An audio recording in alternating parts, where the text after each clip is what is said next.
Hello everyone, it's Jimmy here and welcome back to my channel. In today's video, we're going to talk about a very interesting lens that Voigtlander has recently released, and that is the Voigtlander 50mm Apple 3.5. Now the keyword here is 3.5, which really bothers me because I struggle to find a reason for this lens to exist.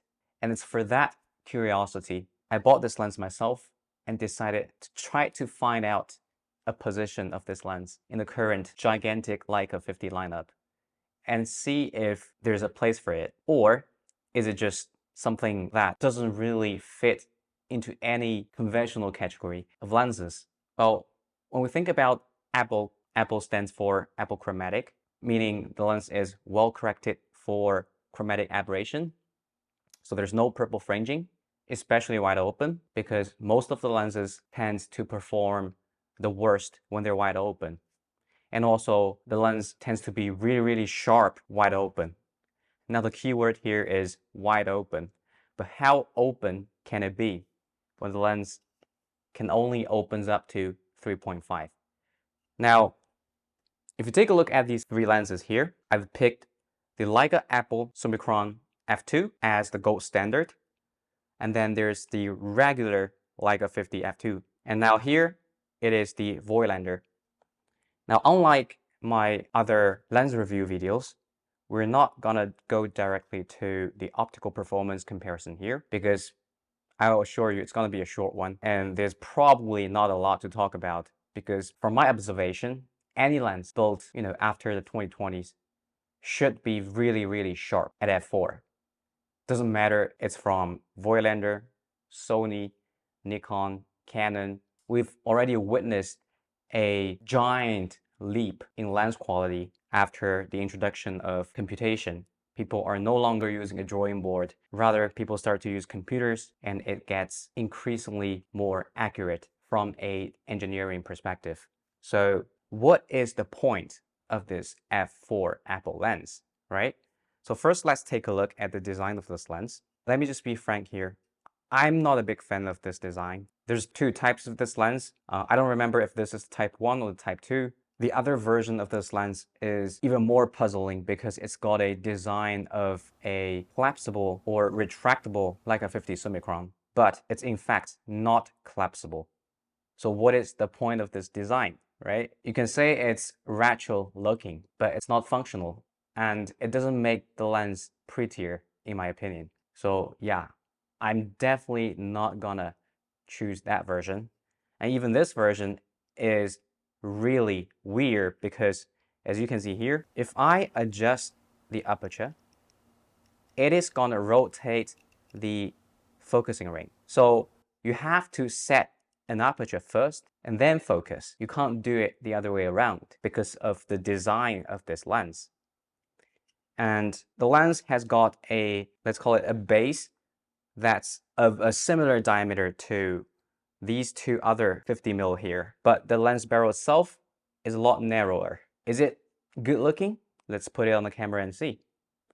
Well, I don't find it that attractive, to be honest. I much prefer a more conventional lens barrel design than the one you see here. So yeah, not a big fan of the design. And then let's see the size and weight comparison. Now, the Leica 50mm Apple, of course, it's the largest and most heavy. So if you compare these two here, you can say that the Voigtlander Apple lens is a lot smaller, right? Much smaller diameter at least. And then also quite a bit lighter. But it is a f3.5 lens. Again, I don't get it. I'm usually a sucker for small size lenses like the 7 Element or the newer Voigtlander f2.2 50mm, but those have an aperture of about f2. This is a 3.5. So it doesn't matter how small it is, it's just not that impressive, to me at least. And then when you compare it to the regular Summicron, yes, it's a little bit smaller in size, but in terms of weight, it's lighter, but not by much. Who is this lens for, right? Usually when people want a prime lens, they want large aperture, they want optimal performance, or they want size. So it's got size, but it doesn't have the aperture. So it better makes it up in the optical performance department. Otherwise, I really don't think anybody is going to choose this lens over any of the other, f2 or even f1.4 variants of 50mm Leica M lenses. There's simply too many options out there. So let's go ahead and take a look at a few sample photos first.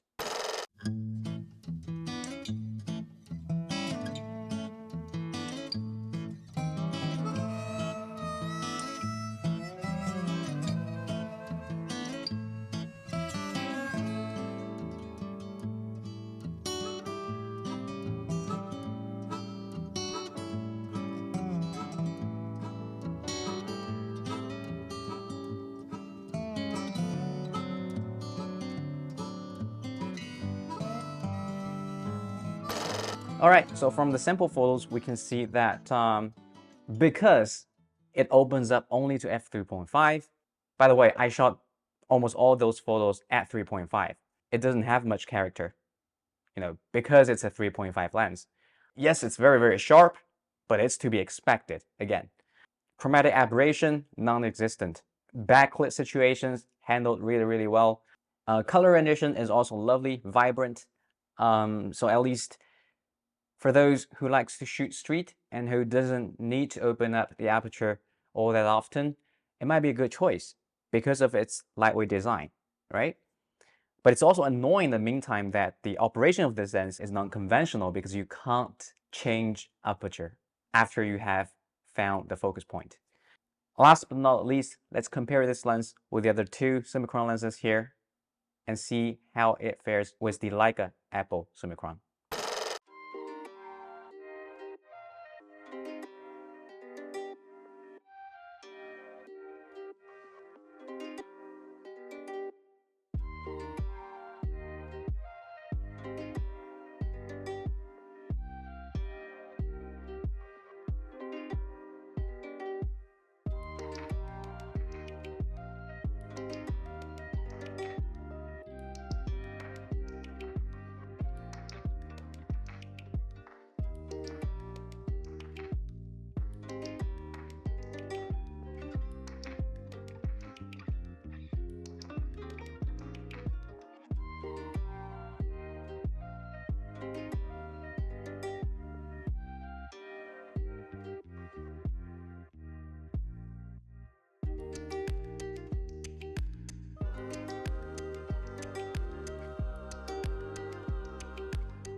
Okay, so that is the comparison right here. Well, I have to give it credit where credit's due. It's very sharp lens. It's got almost zero chromatic aberration.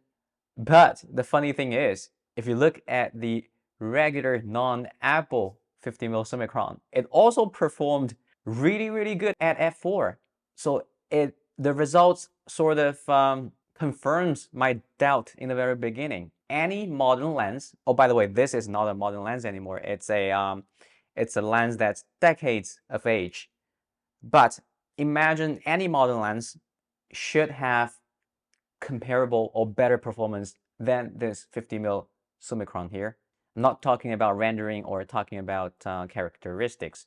I'm just talking about on paper sharpness or optical performance, right?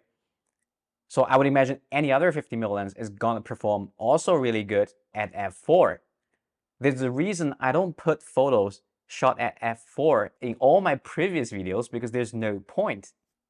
Any modern lens can do it really well. We're not in the 90s or 80s anymore, right? So yeah, it is a lens with very good optical quality, but I still don't see a place for it in the current huge 50mm aperture that you can have for Leica M mount cameras. If I were to buy a 50mm today from Voigtlander, my first choice would be the 50mm f1.5 because it's got large aperture, its rendering is lovely, it's tiny for a f1.5 lens, and stop down, even though I didn't compare that lens with this one, I betcha it's gonna perform as well. You know, at least 90% of this Apple lens, if not on par. And my second choice would be the recently released f2.2 50mm because that lens is also very lightweight, very small, but much better looking than this one here. And it opens up to f2. That is my opinion. Sorry, Voigtlander. I usually give Voigtlander a very high regard, but looking at this lens here, I really don't think it's a product that they should have put out.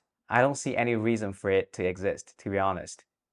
All right, so that wraps up today's video. I hope you have enjoyed it, and I'll see you in the next one.